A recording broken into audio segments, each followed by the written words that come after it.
Good morning. Welcome to Frank's School, 107th day of the fourth year.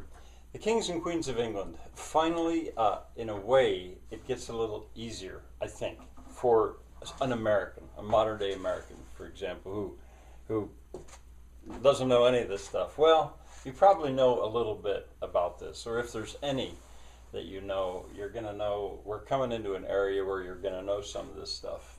I'm asking you to use Alan Herrera's Kings and Queens of England, episode 3. Start at the 19th minute, 47 second, and go up there to the death of Henry VIII. And so this time it's really just about one king, Henry VIII. I have Renaissance man after him. In the United States, the term is Renaissance man. I think in Europe it maybe is called universal man, that ideal. I talked a good bit about it in the first year. As a matter of fact, I even did a guided viewing of the movie Renaissance Man. The idea was somebody was good at everything, and Henry was an athlete, he was a composer, he was a tennis player, he was a wrestler, he was a scholar, architect, I think. Well, anyway, you tried to be good at everything, and so he was popular in his day. There's a year for you, 1509. That's when he came to power, I believe. Now, just let me. What people usually know about Henry VIII is he had a lot of wives. At first, I thought he must have had 8. Henry VIII, which was stupid. He had 6 wives. But there is that song, Henry VIII, I'm Henry VIII, a popular song of the 60s. I'm Henry VIII, I am. Henry VIII, I am, I am. I got married to the widow next door. She'd been married 7 times before, and every time was an Henry. She wouldn't take a Willie or a Sam. No Sam. I'm an 8th old man. I'm Henry. Henry VIII, I am. You know, cute song, really. Well, anyway, he had 6 wives. And I have had different students, girls, I guess mostly, that could name every one of his wives. I don't know if I ever had a male student that could do that, but and not because I asked him to, it's just because this history becomes so interesting, almost soap opera-like. And spelling, I don't know. I C or K, I don't know. I could have looked him up, but I didn't. But you can find him. Catherine of Aragon, his brother's widow, older than him, married for quite a long time. But I didn't write down Mary. He got a daughter from Catherine of Aragon, but no son. And there's where the division began with the Catholic Church. I mean, would he be granted a divorce? It's explained. Alan Herrera explains it just fine.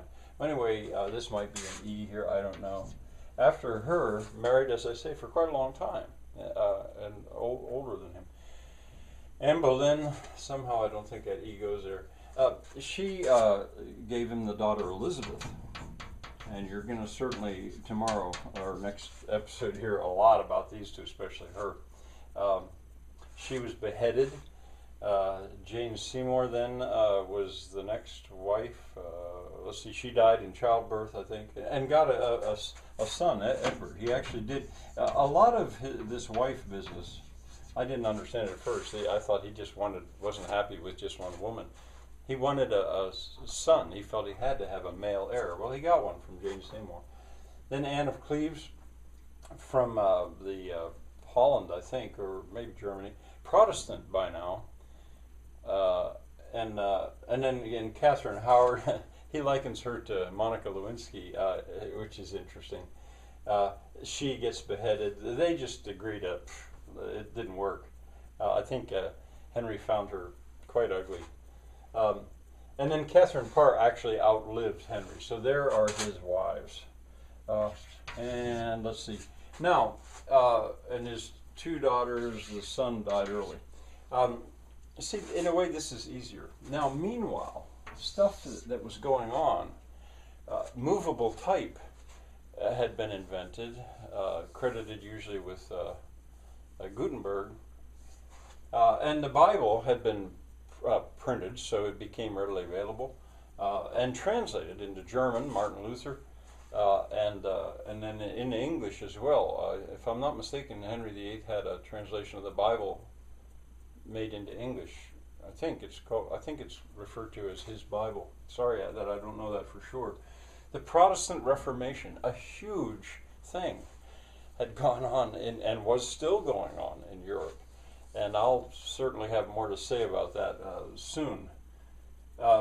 And so, churches broke away from the Catholic Church. This was decentralization. The Catholic Church had Christianity, Christendom, all centralized. Now it was breaking up. Oh, and by the way, the Tudor rose, I should have looked it up, I suppose. It was a rose that was not red, it was not white, it was red and white. You could look at it, where the two families were brought together from the War of the Roses. Thomas More, he was beheaded.